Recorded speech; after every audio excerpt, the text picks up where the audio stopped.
जब रात का आखिरी पहर आता है और इंसान करवटें बदलते बदलते थक जाता है, तब इतिहास की कुछ जगहें ऐसे जागती हैं जैसे उन्हें नींद की जरूरत ही ना हो। और उन्हीं जागती हुई जगहों में से एक है राजस्थान के जैसलमेर के पास बसा कुलधरा, एक ऐसा शहर जिसे इतिहास की किताबें त्यागा हुआ गांव कहकर आगे बढ़ जाती हैं।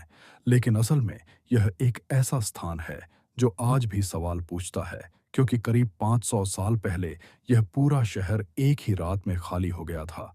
न कोई युद्ध हुआ, न कोई विद्रोह दर्ज हुआ, न आग लगी, न लूटपाट के निशान मिले, न ही किसी तरह की हिंसा का प्रमाण।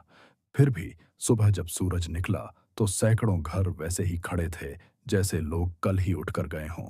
चूल्हों में राख ठंडी पड़ी थी, पानी के घड़े भरे हुए थे, अनाज सुरक्षित रखा था, दरवाजे अध खुले थे, लेकिन इंसान नहीं थे। हजारों लोग बिना किसी निशान के ऐसे गायब हो गए जैसे वे कभी यहाँ थे ही नहीं। इतिहासकार बताते हैं कि कुलधरा पालीवाल ब्राह्मणों की एक समृद्ध बस्ती थी, जहां रेगिस्तान के बीच भी खेती संभव थी, क्योंकि पानी का प्रबंधन इतना उन्नत था कि आज के इंजीनियर भी देखकर हैरान हो जाए। समाज शिक्षित था, व्यापार फल फूल रहा था और जीवन व्यवस्थित था। लेकिन इतिहास में सत्ता और लालच जब भी मिलते हैं तो किसी न किसी सभ्यता का अंत तय हो जाता है। कहा जाता है कि उस समय जैसलमेर के शासक की नीयत खराब हो गई थी। उसने भारी कर लगाए, जमीन पर अधिकार जमाने की कोशिश की और समाज की इज्जत पर खतरा मंडराने लगा। तब पूरे समुदाय ने एक साथ यह फैसला लिया कि वे यहाँ नहीं रहेंगे। लेकिन यह सवाल आज भी जिंदा है कि क्या कोई पूरा शहर एक ही रात में बिना किसी को बताए, बिना किसी रास्ते पर निशान छोड़े, बिना आसपास के इलाकों में बसावट के संकेत दिए पलायन कर सकता है? क्योंकि अगर लोग गए होते तो कहीं ना कहीं उनका पता मिलता। लेकिन इतिहास को आज तक उनका कोई ठोस सुराग नहीं मिला और यहीं से लोक कथाओं ने जन्म लिया। स्थानीय कहानियां कहती हैं कि जाते समय पाली वालों ने कुलधरा को शाप दिया कि जो भी यहाँ बसने की कोशिश करेगा उसका जीवन स्थिर नहीं रहेगा, उसका घर नहीं बसेगा, उसकी नींद टूटती रहेगी।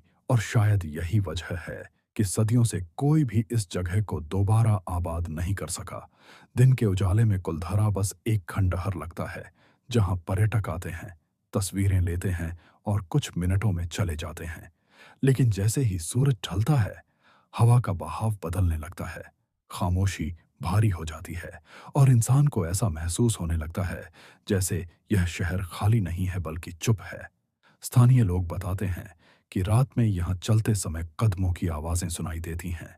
कभी कभी टूटे हुए घरों के बीच से घंटियों जैसी ध्वनि आती है, जबकि आसपास कोई सक्रिय मंदिर नहीं है।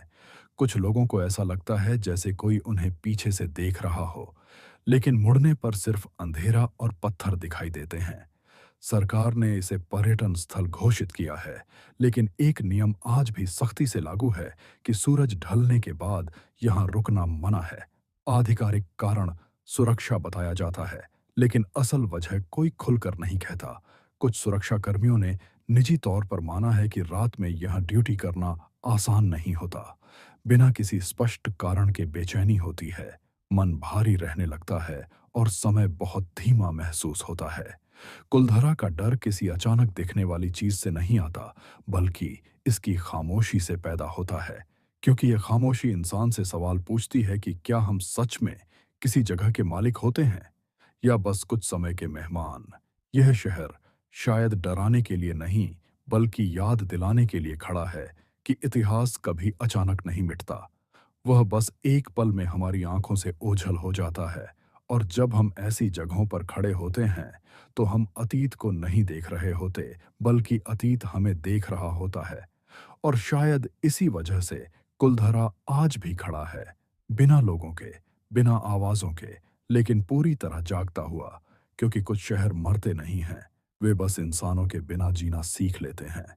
और यही एहसास अगर रात के सन्नाटे में दिल में उतर जाए तो इंसान की नींद खुद ब खुद गायब हो जाती है।